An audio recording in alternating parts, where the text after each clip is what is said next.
I'm thinking like putting a fence like that going straight across and then a little door here and then going down the pool. But how do you protect people from falling in the hole? The fence and the door. Okay, but then that's going to take up space in your covered area. Because don't you want your covered area to be like, because you're going to run out here and go in your pool? Okay, so an elevation is where you're looking at it at the face of it, right? A plan view is looking down on it. So now we're looking at it face view, right? So but then we're gonna look on the bottom of it, right? No, probably not the bottom. And so the first thing we're gonna do, and the only thing we're really gonna work on, is digging our footing holes and getting our posts and pouring our concrete. So that's our first step. And so where we live, frost depth is 30 inches. So depending on where you're at, if you're building any type of addition or putting in a shop, just make sure that you dig your footings down to below frost depth. If you live in hot temperatures, usually it's 12 inches, so 12 inches below grade. So anyways, let's show everybody where our tree fort's gonna go. How about that? Okay, all right, Cam, so we're gonna use these two trees right here. And if you saw our design, we're gonna put one post here and kind of have a little triangle. And then the other side of the tree, we'll have two posts, kind of have a rectangle area. So we'll have like a covered section up there. And then, you know, coming out of it will be kind of like a little porch area. And so we thought about maybe using one of these skinnier logs to actually be one of our posts, because that'd be kind of cool. So we'll have to see how that works out. I don't know if I have any long enough. So we might actually end up using a post like this. Lumber is very expensive where we're at, and so just a single post that would hold a gate up. If I can get like a 12-footer and then kind of notch the top, it might work out just fine. All right, so from earlier we talked about what we were gonna do for our design, and now we went and got our stuff, didn't we? We went and got our posts and our concrete, we dug our holes. And it was hard to get it. It was hard to get it, that's right. But we made sure to dig down 30 inches. You know, that's, if you're getting into code, that would be code for our area to be under frost level. Now, obviously, this is probably gonna be like a Dr. Seuss tree fort, and you wouldn't necessarily have to go down to frost depth wherever you're at, but if you're thinking code, you wanna get down below your frost level, whatever that is. So we did that. And now for posts, you can do them a couple different ways. Again, this is just a tree fort, so we put our posts down in the ground. Treehouse? Yeah, it's called a treehouse. But we put our posts down in the ground. You could just pour your footings and put a bracket and put them on top of your footing. And then we also did the best we could, because we have trees, to make them level and square. I'm off a little bit, but I think it looks pretty good. All right, so now we're here for our next round on our treehouse. We've got all of our posts in. They've sat for about 3, 4, 5 days now. 4 days. And we actually went and added a couple more. I started thinking about it a little bit more, and I really did not want to drill into the tree, because I didn't want to harm the tree, because it's a tree house and, well, you don't want the tree to die. So we added a couple more posts. We think it'll make it a little easier to build as well. And so now it's time to start building the floor system. So we got to put the beams in, right? So we're gonna put our beams and our floor joists in before we can put our decking in. So my little buddy here, Cam, is gonna help me more on the ground. Yeah. I'm gonna be up there on the ladder, and we're gonna be putting in all kinds of beams and floor joists. But when Daddy puts the frame and the flooring in, I can go up there. That's right, yep. Once we get it safe, then you can go up there. But let's turn around and let's show them a little bit about what we're gonna do, just so they have an idea how we're gonna do it, okay? Yeah. So we have our front post here, and we have 4 posts back here. And I would have been a little bit more in line, but you get close to the tree and it's a little bit harder to dig. And so we tried to line them up the best we could, and we're gonna start off by putting a couple beams on this side. We're gonna do 2 2x8s, and we're gonna side mount them. Not necessarily what I would do if I was building something more of a livable space, so I'd want my beams to sit on top or be notched into it. But being a tree fort, we're going to use some leg bolts, and we're gonna leg it into the side of the post. And then we're gonna run our ledgers across over to there. And then we're also gonna run them across over to there. So that's what we're gonna start with. We're gonna put a couple beams over here so we can hold our joists running this way. And we're gonna go a little different over here. We're gonna run them this way once we get our beams up so that we have the ability to dictate how big our platform is, and we can cantilever over these kind of triangle beams that will run from this post to that post.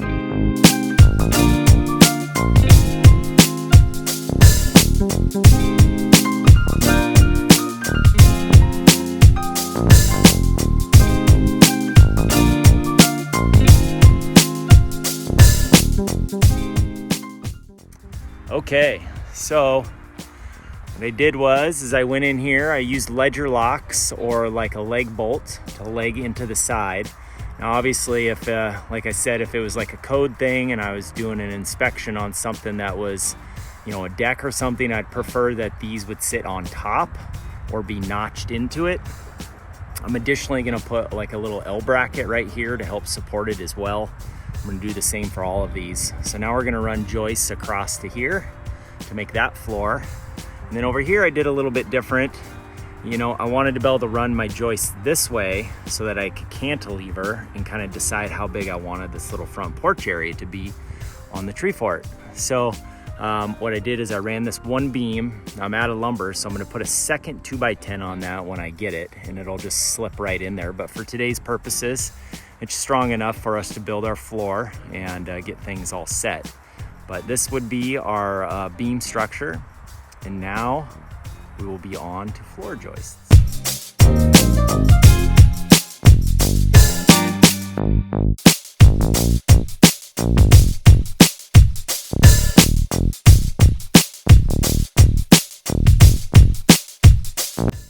You know, for a tree house, we looked for, you know, cost-effective lumber.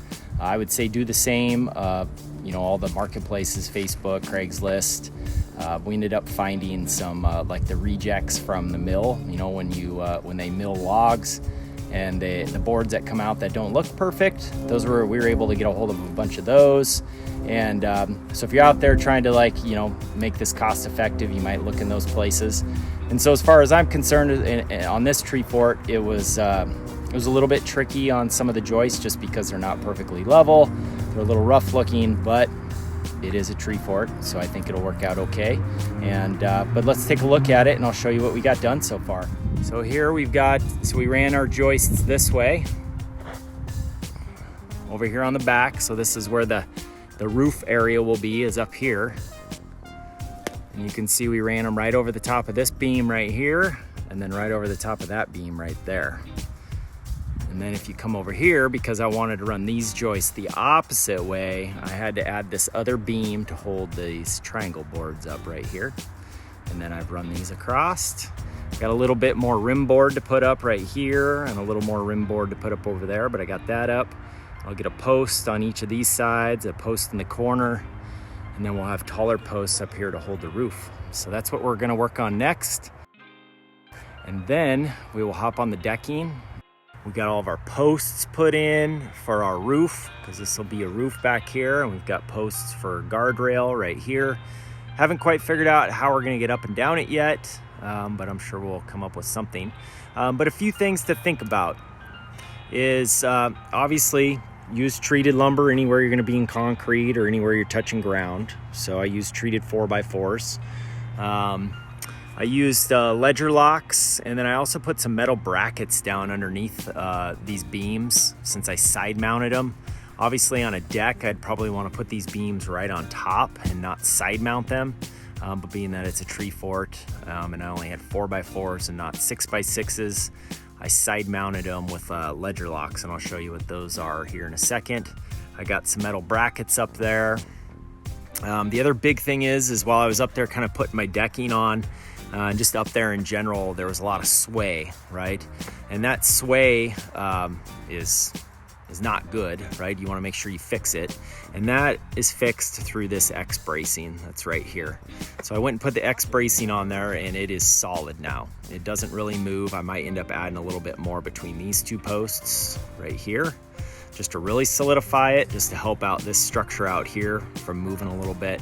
But I haven't got up there since I put these on. So Don't forget your X bracing, or some guys will do even like just angle braces up above. You know, you can just angle between the beam and down, but I wanted to make sure I had good solid structural shear movement and lateral movement, so I did full X bracing. I also went in and added ledger locks that I was kind of talking to you about on all my X bracing. And I also went around the entire structure and added ledger locks to everything. So you can see I've added ledger locks right up here. I've added ledger locks from this beam into the posts. I've just kind of went around and really tried to solidify the structure and make sure it is legged off and structurally sound, so that now when we get up there and we start working on the roof, everything is solid. And so what does a ledger lock look like?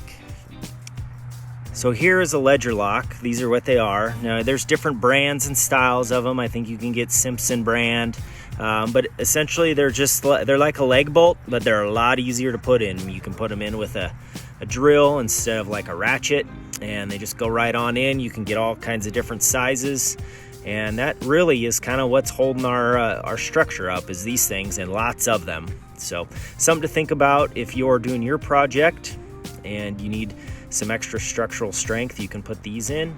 So we're up in our tree fort and we're working on the rafters today, which is the roof, the trusses, but we're putting in rafters. We're doing these 2x6 rough sawn rafters. And so the biggest thing to think about, especially if you're doing something that you really need to dive into code on, is making sure that you have solid bearing for those rafters. You don't want them just sitting on like one point, right? You don't want them sitting without notching them so that they sit solid on the beam. And what I did was I just made a template. It took me a little while to get my angles right, and then I just went and cut all of them off my template, and they all seem to be fitting pretty good. In addition to that, obviously if this is something that you're following code on, you're probably going to end up wanting to put like hurricane clips, metal connections on, so on and so forth. For this, I'll probably put a few hurricane clips on here just because, but it is a tree house, so I think we'll probably be okay. But let me show you here what I'm talking about, just so if you're working on a project, you know to make sure to take a little bit of time, make sure these rafters have solid bearing on them. Okay, so you can see right here, we've went and cut these. See how we have solid bearing right here? The whole thing is bearing on, all the way from what they call the heel of the rafter, all the way across the beam. So if you wouldn't have cut it, it would have just sat on one little point like that. And we don't want that. We want to make sure we have that solid bearing right there. And so we've kind of went through and did that on all of them. And then we've toe nailed at least one nail on each side to hold it. And we've done that all the way down. So that covers the bottom part of it. Now this span right here is only 5.5 feet. If this was a longer span, I'd probably look at doing something besides notching these right here, because then we might be getting into the max of our 2x6 span. But 1 foot on center with a little bit of notch is perfectly fine. But if you start getting into 8, 9, 10 feet, you might have to look into doing something where you don't have to notch that. Maybe you put them on hangers or something like that. But just a thought. So we're working through rafters right now. We're gonna get those in, and then we will hopefully get this sheeted and get it dried in with some tar paper, and then we'll start working on roofing. For those of you out there that are looking to build a tree house and you want some inspiration or some thoughts or ideas, we'll show you kind of what the boys and I did with ours and how it turned out. They're already using it, aren't you? Yeah. And they're enjoying it. And we've got some cool little features that we put on here. And but before we jump into it and we show you what we did on our cool tree house, I want to throw a special thanks out to Austin Colson. Austin is a good friend of ours, and he helped us build the fireman's pole. So boys, what do you say to Austin? Thank you, Austin. Yes, and if you're into some really cool metal fab work, definitely check out Austin Colson's YouTube channel. I think they're in the process of building a couple pizza trucks right now, and they've built an ice cream truck. And it's pretty cool. So if you're into that kind of stuff, definitely check out his YouTube channel, and I will put the link below. But hey, let's go look at our treehouse, shall we? Should we show everybody what we've done? Okay, Yeah. let's check it out. Have a log stairs. Yeah, when we cut down some trees, we went and cut this section and we cut them all up and stacked them so that we had a ramp to get up onto the lower level of our tree house. Have a slide. We took some old parts off our old play set. I know we need to clean up this slide a little bit, but we've got a little climbing ladder. We've got a slide. We have access to the lower level. Oh yeah, and there's monkey bars over here. You have some monkey bars that we took off the old play set. We hung those down there as well. This ladder's for nothing, really. Yeah, and then here's our fireman's pole. Yeah. Goes up to the second level. We've got our steps.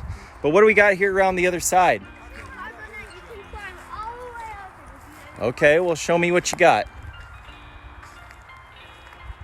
Now, to be honest, I think if I was to do this netting again, I would get a better net. I would get a real cargo net for climbing. I thought this would work if I had it tight enough, and it does. It works great. You can see they can climb up it or down it, but it just doesn't.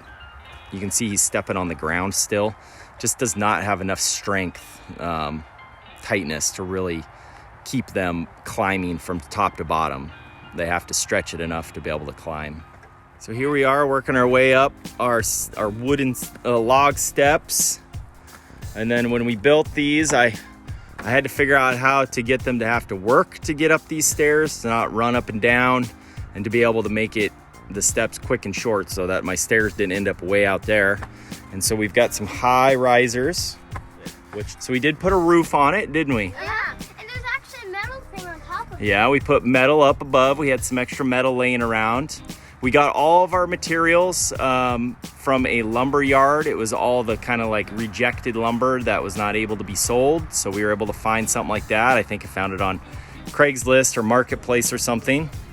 And so that was the wood. And then we ended up just bag concrete for the footings. What else did we do? The rope. We bought the rope for a guardrail. Birdie. But then we got, here's our cool fireman's pole. Can you guys show me how that works? And we're gonna paint it. We're gonna paint it. Yep. Yeah, you can definitely hear that. You can tell it needs some paint. The fireman's pole is complete. We just need it to dry up a little bit. And there we go. Treehouse for hopefully many years of memories. This isn't quite a building code tips type project. Obviously, we know this is not built to code. But hey, it's a good project. It was fun to build it with my boys. We've got memories to come. And hopefully if you made it through this video, gave you a little inspiration, some ideas for yourself, something you could do with your kids, or just something you could build for them to build memories with. But all in all, it's been a great project, and I look forward to all the different stories and memories that come from it from years down the road.